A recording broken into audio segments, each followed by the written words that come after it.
3.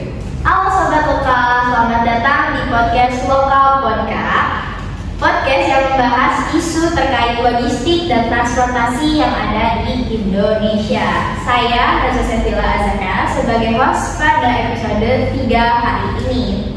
Nah, hari ini topik kita tuh akan membahas hal yang penting, yaitu terkait pungutan liar atau pungli yang masih menjadi isu terbesar di transportasi logistik ini. Nah, sebelum kita mulai, perkenalkan dulu tamu spesial kita, yaitu ada Teh Adia dan Teh Anggi yang dari divisi Litbang. Halo Teh. Halo.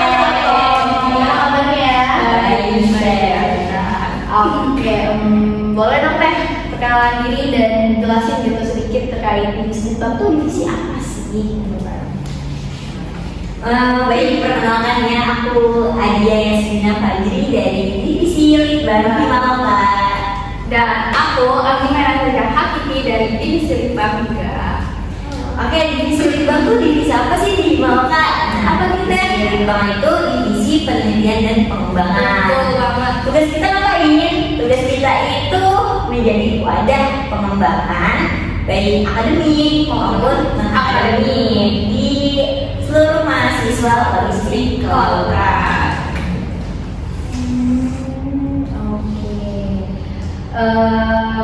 Makasih banyak Teteh udah menyempatkan datang hadir ke podcast kita pada hari ini.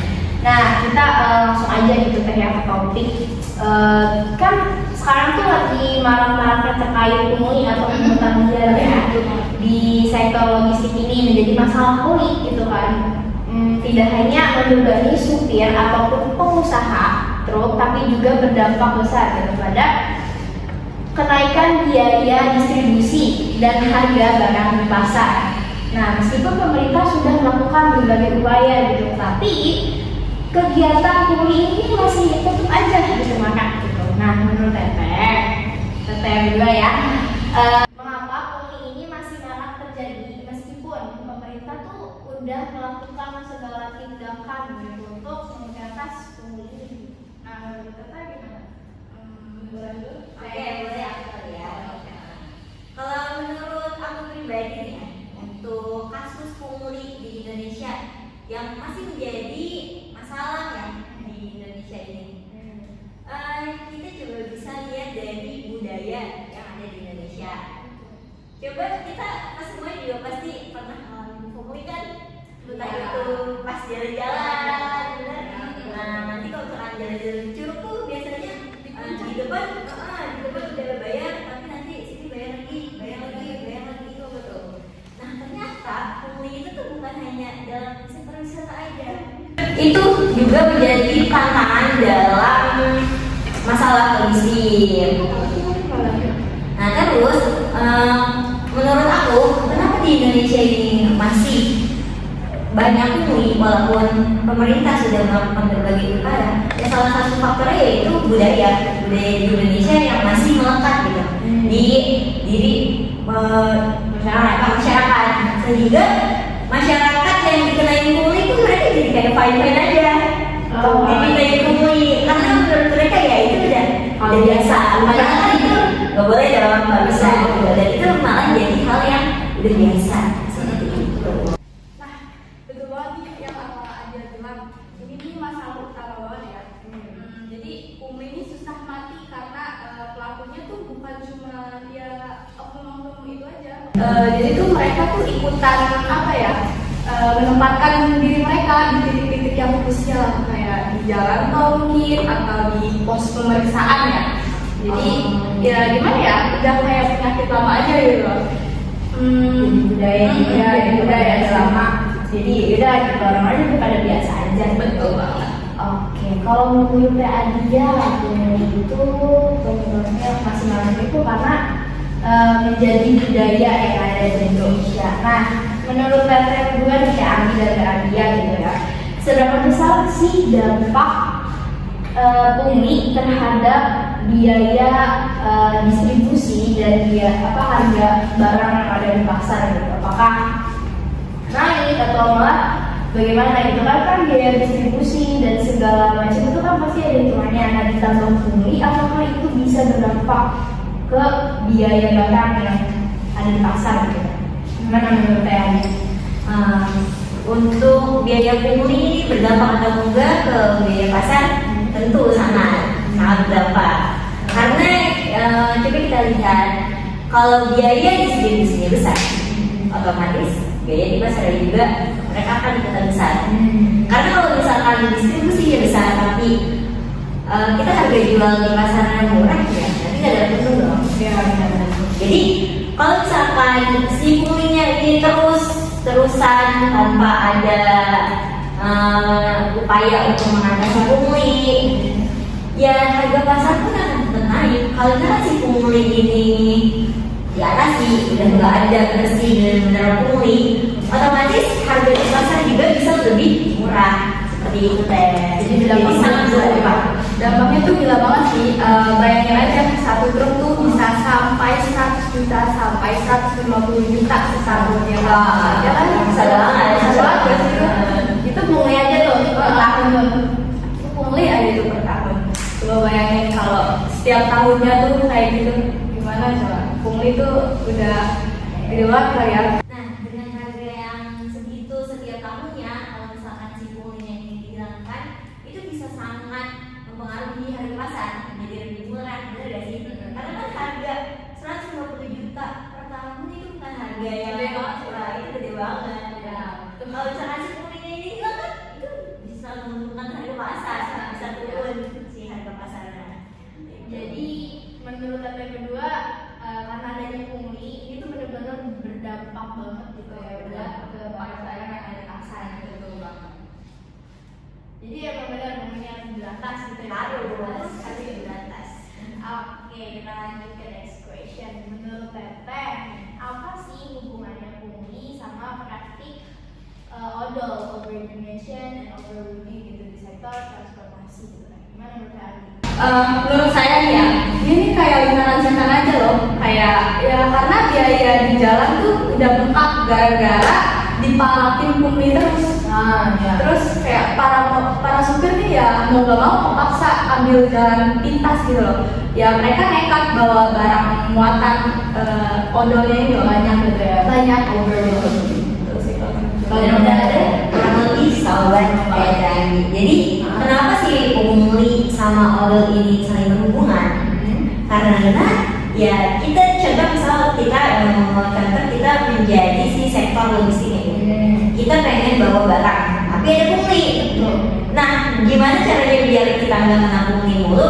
Ya kita tuh jadi ngambil resiko si barangnya dipadetin aja biar kita nggak bolak-balik. Biar si truknya tuh nggak banyak kena pungli.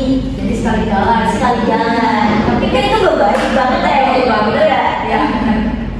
Ya, jadi kan kalau misalnya adanya odol, pungli ini jadi benar-benar mereka tuh berhubungan gitu. Katanya ada pungli, makanya para supir itu melakukan penekanan untuk distribusi mereka agar nggak terlalu bengkak gitu biaya logistiknya.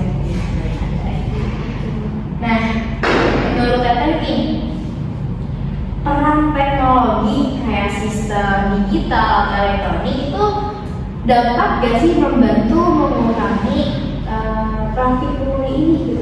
Itu gimana? Menurut Abi atau Adia? Oke, menurut aku ya sistem teknologi itu bisa nggak sih untuk mengurangi praktik pungli di Indonesia? Kalau menurut aku teknologi itu menjadi salah satu upaya untuk mengurangi praktik pungli di Indonesia. Karena kan dengan sistem seperti ada traffic online ya, online, ada LMC. Ya gimana kalau misalkan di dalam sistem kita bisa lihat nih mobil ini atau transportasi ini terdata nggak di sistem? Udah sampai mana si mobil ini? Mereka bawa barang apa aja? Itu kan udah terdata semua ke sistem. Nah, pas kalau misalkan ada pungli, ketika si punglinya ini dia nggak punya sistem apa-apa, nggak terdaftar di perusahaan manapun, ya kita tinggal membuktikan aja kita dari perusahaan ini, kita terdaftar di sini, kalian terdaftar di mana gitu. Jadi mereka nggak ada hak untuk ngambil pungli dari kita karena kita terdaftar di sistem di teknologi itu. dari menurut saya nih ya, betul juga. Saya baru banget baca dari artikel ya. Ada namanya Wake in Motion, itu WIM. Jadi tuh tolnya tuh teknologinya ada sistem apa ya, elektronik. Jadi setiap truk yang lewat terdetek gitu loh, beban truknya, muatan truknya gitu loh. Itu sih kalau dari data. Jadi otomatis Sistemnya ya, sistem. Oke, jadi menurut Ari dan Dia ini teknologi itu dapat membantu gitu untuk mengurangi pungli yang ada di kita. Nah, gimana kalau misalnya kan peluang itu bisa dilakukan mungkin oleh masyarakat sekitar atau mungkin oknum-oknum yang tidak bertanggung jawab lah gitu ya. Gimana kalau misalnya mereka tuh maksa gitu ke supir truknya gitu langsung kayak ini harus gak boleh gitu, ini harus ada ininya dulu gitu kan. Itu gimana?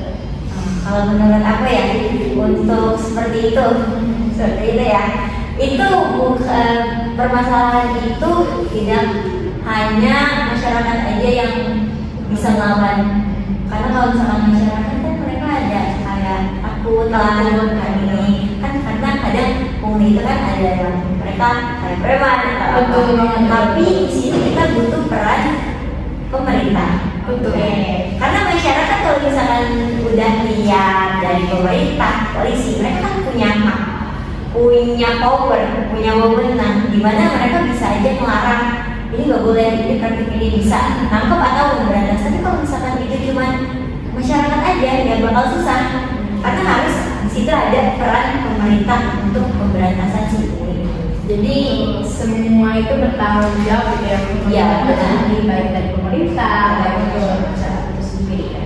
Simpelnya ya gini aja, jadi kan pungli itu tuh terjadi karena ada kesempatan buat ngobrol dan transaksi ke sopir itu loh. Jadi ya kalau semua pembayaran tol kayak parkir sampai ujikir sampai apa ya, sistem elektronik gitu lah, kayak pakai QRIS atau transfer, ya uangnya tuh langsung masuk ke negara gitu, nggak ada lagi tuh kayak uang rokok lah atau uang makan gitu loh, misalkan kayak uang jalan nih gitu buat pungli.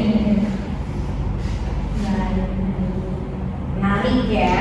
Jadi literally bener gitu kayak pemerintah tuh harus reach out juga gitu terkait pungli karena masih banyak juga nih di Indonesia juga bisa menyebabkan pembengkakan biaya logistik ya.